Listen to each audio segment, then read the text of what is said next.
Sawicki. I'm the America's marketing representative at CanCarb, and I've been here at CanCarb for just over 5 years. CanCarb is the world's largest thermal black producer. We're owned by Tokai Carbon, and this year we're celebrating our 50th anniversary. We're located in Medicine Hat, Alberta, and we're really excited to have a lot of our distributor and customer partners up to little old Medicine Hat, Alberta, Canada, to celebrate with us. So we really look forward to that, and we thank the Rubber Division for the opportunity to be a corporate member and for everything we do in support of our industry. Opportunities provided by Rubber Division since I've joined are many. The biggest one, I think, is the opportunity to network with all of the other members. And another huge part of that would be the courses offered, especially during the pandemic. The ability to attend webinars, as well as online courses that were offered through the Rubber Division, were invaluable. I was able to get a very good base in terms of identifying issues with rubber compounding all the way to specific polymers, getting information from some of the professionals in the industry. As someone coming in as a relative newbie, it is extremely valuable, and it's something that as we get new employees coming through CanCarb and have the opportunity to become corporate members, I really try to promote that because it gave me a leg up on an industry that was very new to me. So I think that was probably primarily the biggest benefit to me. But I also have to speak about the opportunity to go to events like the IAC or the spring technical meetings.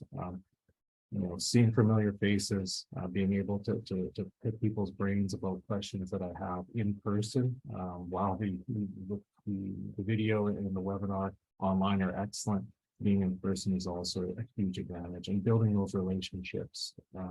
Obviously, I don't have to explain to anybody how tenured a lot of the folks in this industry are, and the ability to speak to them in person is just so valuable to me. If I was to impart advice on someone joining the Rubber Division as a young professional or even a student, it would be to ask questions.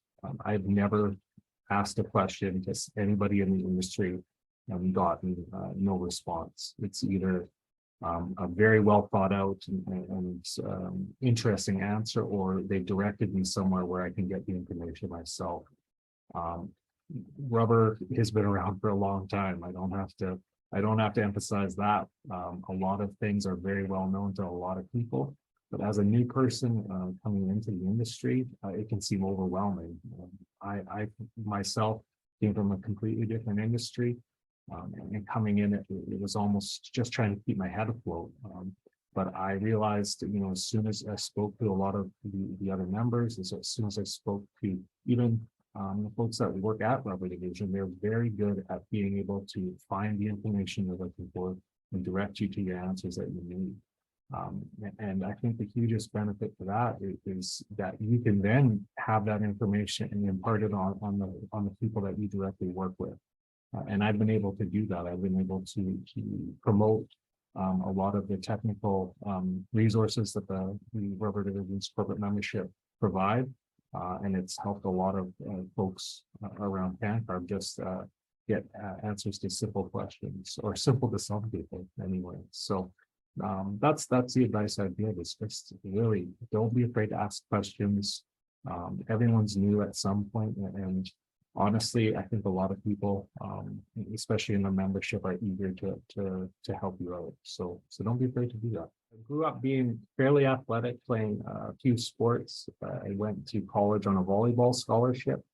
However, from a very young age, I wanted to design and make basketball shoes.